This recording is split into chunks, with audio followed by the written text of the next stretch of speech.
My name's Token D Rock here with another stream. Hopefully, all of you are having a wonderful day. Today in crypto market cap sitting right at $922 billion. Bitcoin dominance 39.8%. ETH dominance 17.3%. Bitcoin has been oscillating right around 19K for the past, it seems to be like 36, 48 hours at this point.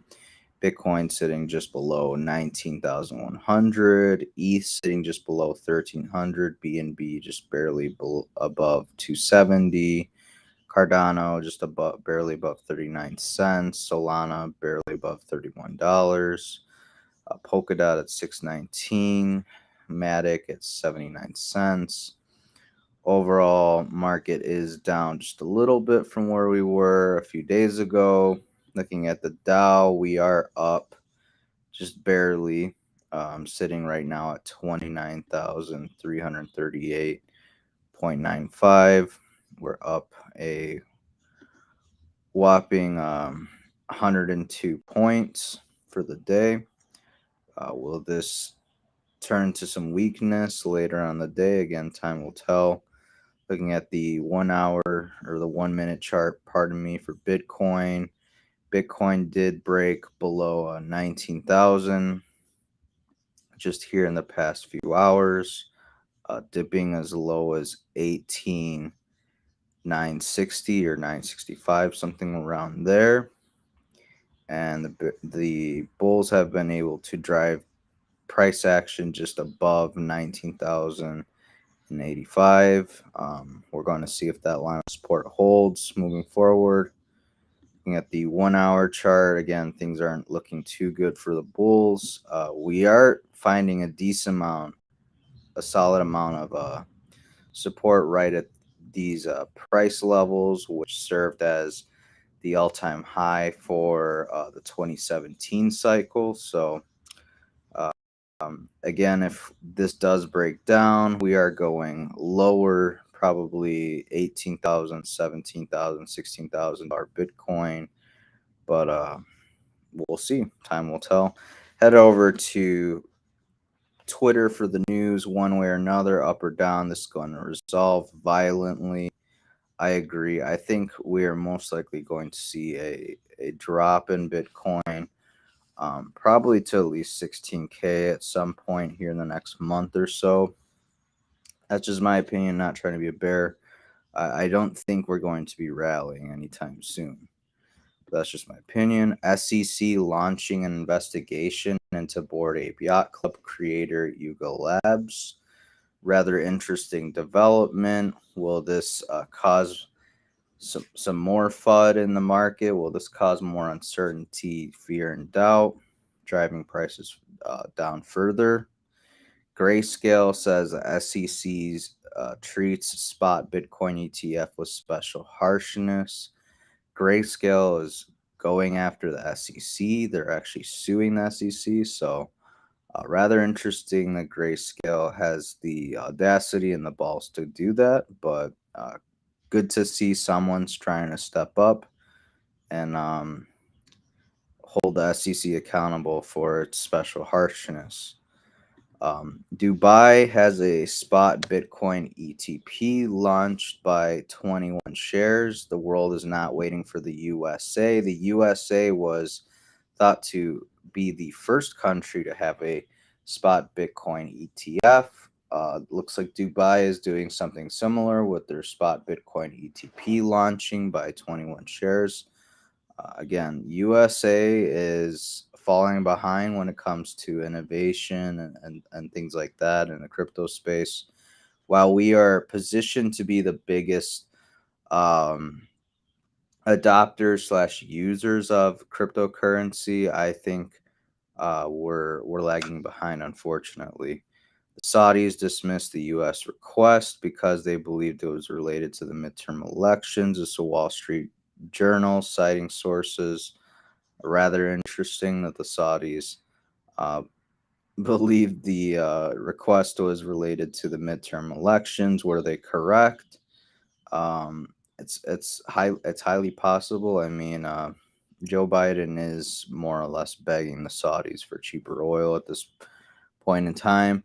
U.S. Senator Dick Durbin says the U.S. has reached the end of the rope in Saudi relationship. It certainly looks like that. It looks like it's been the case for at least a few months now. U.S. Treasury Secretary Janet Yellen saying, "I'm not seeing anything in the markets that causes me to be concerned." This is a little meme that was posted below it. It's the dinosaurs looking at the asteroid about to hit the Earth, and they're still like, "I'm bullish," making fun of Janet Yellen's. It seems like she's wearing some blinders or something like that she doesn't see anything that causes her to be concerned. President Biden, I don't think there will be a recession. Um, and it's like, how could you be so out of touch? Obviously, he's not going to outright and say, "Oh yeah, I think there's going to be a recession pretty soon," because it doesn't look great going into the midterms. IMF now warning of an increased risk of rapid disorderly repricing in financial markets, which is exacerbated by existing vulnerabilities and a lack of liquidity. Again, could we see the market dump here the next few weeks just before the midterms? Or are they going to wait till after? I don't know. Either way, not looking good. Breaking Bank of England Governor Bailey basically saying, "My message to pension funds is that you only have 3 days to get this done." So basically, they have to rebalance their bond portfolio, and reason why they have to rebalance is because things are getting pretty shaky in the markets. A lot of people took on a lot of debt that they can't afford to lose. So Bank of England not looking good. They look like they're going to fall pretty soon. China, meanwhile, they're also declaring China an official threat in their new strategic review. This is coming from the Sun. So China is officially an official threat to Britain. So kind of interesting development there. Intel plans thousands of job cuts in face of PC slowdown. It makes sense. We're gonna see a recession across the board. A lot of layoffs, a lot of companies slowing down, which means they aren't able to keep up with all the wages. And what they're gonna do is they're basically just gonna be like, "All right, well, we don't want to pay these people more money, so we're just gonna lay off a bunch of people." Tulsi Gabbard saying she can no longer remain in today's Democratic Party that is now under complete control of an elitist cabal of warmongers driven by cowardly wokeness who divide us by racializing every issue and stoke anti-white racism, actively working to undermine our God-given freedoms. Um, she hits the nail right on the head with what she's saying here. The one thing that we do need to be take caution of is the fact that she was part of the WEF at some point. If not, if she still isn't, if she's if she isn't still a member at this current point, she was advocating for drastic gun control just a few years ago. So I like that she's calling out the Democratic Party, but she is definitely not one of us. So don't fall for it. But she makes a great point. It's crazy how the Democrats are these warmongers. They're talking about caring for education and such. But meanwhile, they're sending billions of dollars to Ukraine. Well, a Baltimore public school student passed only 3 classes in 4 years. Just let that sink. They had a GPA of only 0.13 and yet was ranked near the top half of his class. This means that nearly half his classmates had a grade point average of 0.13 or lower. And just a reminder that Baltimore spends only $21,606 per student. This is crazy. You can spend billions of dollars halfway across the globe on military gear, but you can't take care of inner city kids. It's disgusting. We can't educate our kids properly. It's like no wonder so many countries are going to overtake the U.S. as a superpower here in the next 20 years. Looking at China being number one at this current point in time. Again and again, they try and act super woke. VP Harris recently just said, "Oh, and nobody should have to go to jail for smoking weed." Meanwhile, when she was San Francisco's district attorney, nearly 2,000 people were convicted for marijuana possession, cultivation, or sale. So, mixed messaging much? I don't know. What do you guys think? Let me know down below. This is misinformation. Here we have Bill Gates talking about how the vaccine is going to prevent the spread, blah, blah, blah. You're not going to get sick if you get these shots. You can't spread it, blah, blah, blah. All misinformation by the establishment. And now we're finding during a COVID hearing at the European Parliament that Pfizer's representatives said it never tested the ability of its COVID vaccine to prevent transmission. And they had one job and they effed up.